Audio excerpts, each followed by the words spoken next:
Em Avatar, a Lenda de Aang, a gente acompanha a história de um Avatar de uma longa legião, né? O Aang é um Avatar depois de muitos que vieram antes dele. Mas você sabe quem foi o primeiro Avatar de todos e como começou essa era Avatar? Se você ainda não sabe, fica aqui porque eu vou contar tudo pra você sobre a história do One, o primeiro Avatar de toda a história.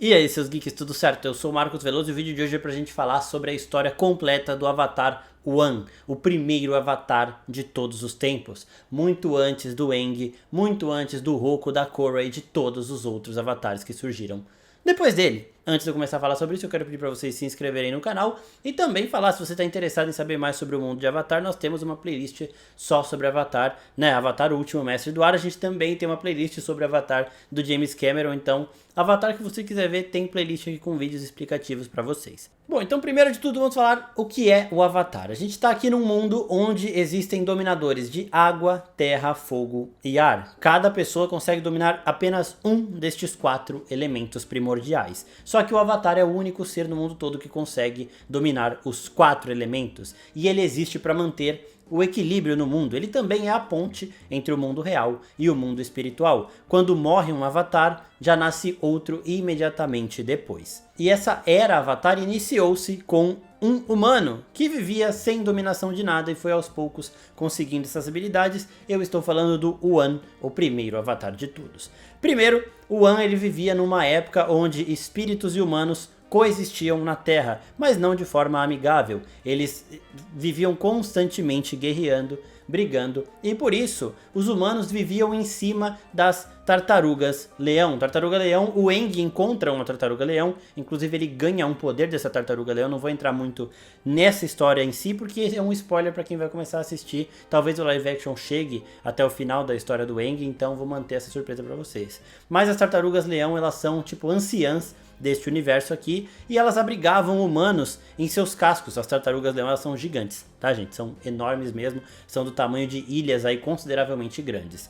E o One, ele vive numa tartaruga leão que tem a habilidade do fogo. E essa tartaruga leão, ela concedia essa habilidade aos seus moradores, mas de forma provisória, não é para sempre, era só em determinadas situações. Quando um grupo desses humanos que viviam nessa tartaruga leão do fogo ia sair para a floresta onde os espíritos habitam para buscar mantimentos, era assim que esses povos sobreviviam, eles chegavam para a tartaruga leão e falavam: ó, eu vou na floresta pegar mantimento, eu peço que você me dê o poder do fogo. Quando eu voltar com o alimento, eu devolvo o poder do fogo. Era assim que funcionava. A tartaruga leão dava o poder aos humanos que iam para as florestas, para eles conseguirem caçar e se defender dos espíritos, porque eles viviam constantemente em luta. E quando eles voltavam com os mantimentos, eles devolviam o poder para essa tartaruga leão. E o One, ele era um miserável, ele vivia na rua ali, morava num abrigo com outros moradores de rua, e eles sempre muito indignados com as famílias nobres que tinham comida de sobra do bom e do melhor. O One, ele roubava muito da família Shou, que era a família nobre ali da região, e dava alimento para as pessoas que moravam com ele, né, as pessoas que também não tinham nada que comer, e para os animais famintos. Aí a gente já vê que o One, ele é uma pessoa muito mais acolhedora também, né? Ele não se alimentava primeiro, ele dividia tudo que ele tinha com as pessoas que moravam com ele e até com os animais. O One, ele tem um plano de roubar o poder do fogo da tartaruga leão, que ele mora em cima da tartaruga leão e queria roubar ela. Parece um plano meio imprudente. E o que ele faz? Ele se alista com o grupo de oficiais que vai para a floresta para pegar mantimentos. Então, quando ele vai sair da ilha, ele e esses outros oficiais pedem o poder do fogo para a tartaruga leão, com a promessa de devolver esse poder quando eles retornassem com os mantimentos. Só que o One pega esse poder. Quando ele chega na floresta onde vivem os espíritos, ele finge que tá com medo e ele é expulso. E o oficial ali, líder, fala pra ele: volta pra cidade, devolve o poder do fogo e não se fala mais nisso, tá? Não quero ver você perto de mim, eu sabia que você ia acabar arregando. Só que o One não faz isso. Ele foge, né, desses oficiais e volta pra cidade, pra tartaruga leão, com o poder do fogo. Ele entra nela escondido, né, então ela não sabe ali que ele estava com essa habilidade, e ele volta com o poder do fogo. Ninguém na tartaruga leão podia ter essa habilidade de dominação de fogo, mas o An roubou esse poder e voltou com ele. Para quê? Para invadir o castelo dos nobres e roubar os alimentos. Só que nessa missão ele consegue fazer isso, só que na hora dele matar um dos nobres ele não consegue, né? Porque isso não tá na natureza dele.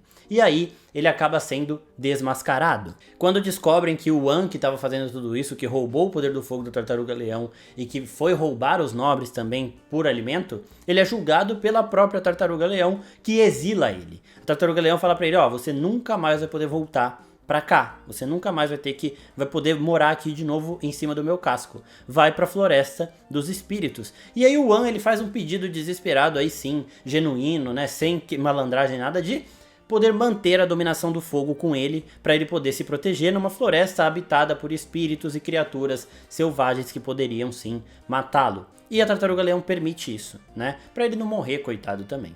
E aí ele chega nessa floresta, tem muita dificuldade para sobreviver e ele encontra um oásis de espíritos cheio de comida, com festas, tudo do bom e do melhor. E ele tenta entrar nesse oásis, mas o espírito líder do oásis não deixa, porque ele não gosta dos humanos. Os espíritos e os humanos estão constantemente em guerra. E os espíritos acham que todos os humanos são caçadores selvagens e violentos que vão destruir tudo por onde passam. E aí o An acaba sendo impedido de entrar nesse oásis por diversas vezes. Ele vai tentando e o espírito fala, sai daqui, não vou deixar você entrar, não vou deixar você entrar. Certo momento, o An encontra um felino lá da região, né? Os animais do mundo de Avatar, eles não são iguais aos nossos aqui. Ele parecia um lince ali, mas era um felino misturado com outros animais, né? E o An encontra esse felino preso numa armadilha daqueles oficiais humanos que estão na floresta buscando alimento para levar para Tartaruga-Leão, para alimentar os humanos que vivem ali, né? Então esse felino aqui, essa espécie de onça, ela viraria assim carne para os humanos, só que o An salva ela, enfrenta os outros humanos ali e acaba resgatando um animal da natureza. E nisso os espíritos veem nele um humano diferente e acabam acolhendo o An.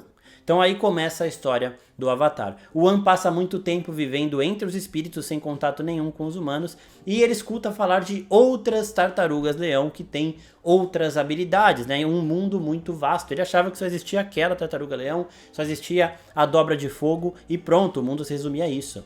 E aí ele decide viajar e explorar o mundo todo. Quando ele está ali em suas explorações, ele encontra dois espíritos em um combate eterno.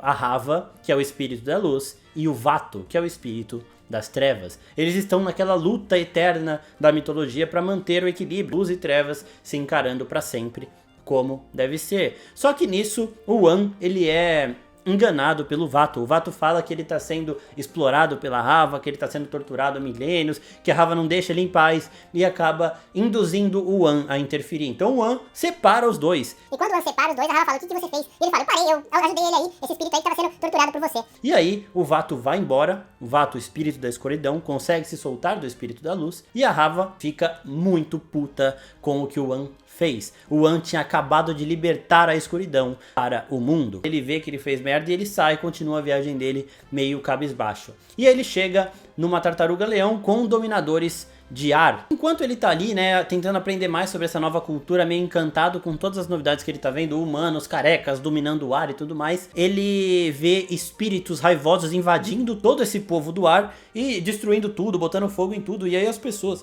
os nômades, eles ficam, mano, o que tá acontecendo? Por que está acontecendo isso? Por que os espíritos estão nos atacando dessa forma? E aí nisso a Raava chega, que é o espírito da luz, e ela já estava consideravelmente menor. Quando o An encontra os dois lutando, eles estavam do mesmo tamanho, ambos gigantes, e agora a Raava estava muito menor que o Vato. E a Raava explica para o líder aí desses dobradores de ar que o Vato conseguiu se soltar dela e que agora ele estava espalhando a escuridão ao longo do mundo. Então ele estava usando os sentimentos negativos, tanto de humanos quanto de espíritos, principalmente dos espíritos, né, para aumentar a sua força. Então, um pouquinho de raiva que um espírito tinha ali, o Vato aumentava isso e transformava esse espírito em um monstro. E quanto mais trevas ele espalhava pelo mundo, maior ele ficava e menor Raava ficava. Quanto maior a escuridão, menor a luz. E aí nisso o An ele fica de novo chocado, agora ele está vendo o que ele fez, né? O que ele liberou pro mundo. E aí ele chega pra Raava e fala, eu vou te ajudar a combater o Vato. E a Raava de primeiro momento, ela fala, não, você tá louco? Eu tenho que fazer isso aqui, você já fez merda demais, não quero você me ajudando. Só que aí o Wan continua insistindo e eles chegam para a Tartaruga Leão, que tem a habilidade do ar, e o Wan pede: eu quero que você me dê a habilidade de dobrar o ar para eu poder enfrentar esse espírito da escuridão, para eu poder impedir ele de ganhar cada vez mais poder. E aí, o Tartaruga Leão do ar, ele concede esse poder, mas não para o Wan, e sim para a Raava. Ele fala para a Raava: ó, vocês vão caminhar juntos, né, porque você tem que fazer isso, e ele vai te ajudar, e você vai ficar com a habilidade de dominação de ar. Quando você sentir que o humano está pronto, aí você entrega essa habilidade para ele, né? E aí os dois continuam caminhando juntos nessa jornada de poder. E a Raava já vai começando a conhecer um pouco mais do Wan e conta pra ele da convergência harmônica, que é um dia exato onde luz e trevas têm que se enfrentar. Se as trevas vencerem essa luta, a luz não vai nunca morrer, porque a treva precisa da luz para existir e vice-versa, né? Só que se as trevas, a escuridão vencer essa luta, vai espalhar milênios de escuridão ao redor do mundo. Então eles tinham até essa convergência harmônica para o Wan estar pronto para ajudar Raava a enfrentar Vato, para o Wan estar pronto para ajudar o espírito da luz a enfrentar o espírito da escuridão. Então, nesse 1 ano que eles tinham de treinamento, né, o Wan ficou treinando com os elementos que ele já sabia e foi buscando aprender outros elementos ao redor do mundo. E aí nisso ele também aprende a dominar a água e a terra. É exatamente a ordem do ciclo Avatar. É aquilo que eu falei, né? Quando o Avatar morre, ele nasce em outra nação. E o ciclo Avatar é sempre da mesma ordem. Ele nasce no Templo do Ar, depois na Tribo da Água, depois no Reino da Terra e depois na Nação do Fogo. É sempre essa ordem: fogo, ar, água e terra. E é nessa ordem que o Wan aprende a dominar os seus elementos. Primeiro o fogo, depois o ar, depois a água e depois a terra. Então, chegou o grande dia da convergência harmônica, o grande dia da batalha entre luz e escuridão, e eles vão ali para o local da batalha, né, um local já no reino dos espíritos, para Raava enfrentar Vato. Só que a Raava nesse momento ela estava do tamanho de um ratinho, muito pequena, enquanto o Vato estava enorme, do tamanho de montanhas, né? E aí quando eles chegam ali para se enfrentar, o Vato dá uma zoada na Raava, só que aí o Wan interfere já sabendo dobrar os 4 elementos com uma grande naturalidade. Nesse momento, né, quando o Wan começa a perder para o Vato, mesmo com os 4 elementos ele não era capaz de enfrentá-lo, ele consegue acessar um ponto-chave ali do reino espiritual e consegue fundir completamente o seu espírito com o espírito de Raava, com o espírito da luz. Então neste momento o Wan consegue um pico de poder absoluto,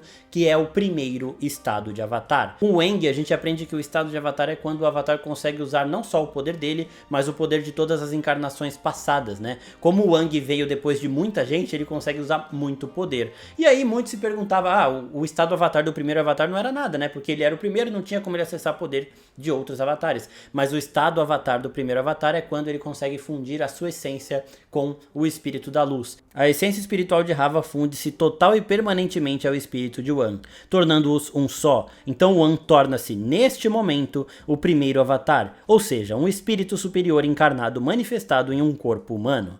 Temos o primeiro estado de Avatar nesse momento, com Wan e Raava juntos, no ápice do poder do Avatar dominando os 4 elementos para aprisionar Vato na Árvore do Tempo. Depois disso, o Wan, ele já agora sim já resolveu a batalha, a luz venceu a escuridão, aprisionou a escuridão para manter a paz do mundo ou tentar mantê-la, né? E aí o Wan, já como Avatar, ele toma a sua primeira decisão: levar os espíritos de volta ao mundo dos espíritos e separá-los, né, dos humanos. Então ele chama os espíritos, ele não obriga ninguém, tá? Ele chama os espíritos voltam ali com o livre-arbítrio deles para o mundo espiritual, e o Wan, ele sela o portal. O Wan agora se torna o primeiro Avatar e ele se torna também a ponte entre o reino espiritual e o reino humano. E ele toma como missão para ele fazer com que os humanos respeitem os espíritos. Então ele vivia num mundo onde espíritos e humanos guerreavam sempre, sempre, sempre, né? Aconteceram muitas coisas aí que aumentaram as animosidades entre essas duas espécies, né, basicamente. E aí o Wan separa as duas, coloca os espíritos no reino espiritual e deixa os humanos ali na Terra, e passa a ter uma missão de vida: fazer com que os humanos aprendam a cultuar e respeitar os espíritos, né, para criar aí uma situação mais amena, mais amigável. Ele seria a ponte entre esses dois reinos. Como o Wan agora separou os espíritos dos humanos, as tartarugas leão não precisam mais abrigar e proteger os humanos em seus cascos, então os humanos eles voltam a habitar a Terra de verdade, né, a Terra ali que estava à disposição no planeta. E aí começa um outro tipo de guerra, com culturas diferentes. Nós temos aí a Nação do Fogo, a Tribo da Água e por aí vai. os humanos começam a lutar entre si. E aí o Avatar tem outra missão, a de manter a paz no mundo. Então o Avatar, ele é a conexão entre os humanos e os espíritos, que tem que manter a paz entre humanos e espíritos, e também tem que manter a paz entre os reinos dos humanos, que ficam guerreando constantemente entre si. O Aang não consegue fazer isso no seu tempo de vida, mas Rava garante a ele uma segunda chance, uma era de infinitas segundas chances, com diversas reencarnações sequentes. Então quando o Aang morre, vai nascer um novo Avatar, dessa vez um Avatar que originalmente nasce no Templo do Ar, e aí começa assim a era do Avatar. Começa o ciclo Avatar que uma hora chegou na Kyoshi, depois no Roku, depois no Aang e depois na Korra e por aí vai. Um legado eterno. Tem muitos avatares entre o Aang e o Aang. Todos esses carregam essa missão, carregam esse objetivo de trazer a paz, de ser a conexão entre o mundo humano e o mundo dos espíritos. Peçam aqui temas de vídeos que vocês querem saber deste mundo de Avatar. Eu ainda vou fazer um vídeo sobre os dominadores mais poderosos, sobre os estilos de dobra mais poderosos, porque além de fogo, terra, água e ar, existem as dobras derivadas, né? Então, dobradores de terra podem talvez aprender a dobrar o metal, por exemplo, né? Dobradores de água podem talvez aprender a dobrar o sangue, por exemplo. Então, tem essas dobras também que são derivadas das dobras originais, das 4 originais, e eu vou falar delas em outro vídeo. Talvez no dia que você esteja vendo esse vídeo, estes outros vídeos também já tenham saído, então dê uma olhadinha na playlist de Avatar, o Último Mestre do Ar, para ver todos os conteúdos que a gente já fez sobre esse universo maravilhoso. Não se esquece de curtir, se inscreve no canal e até a próxima, pessoal. Tchau, tchau.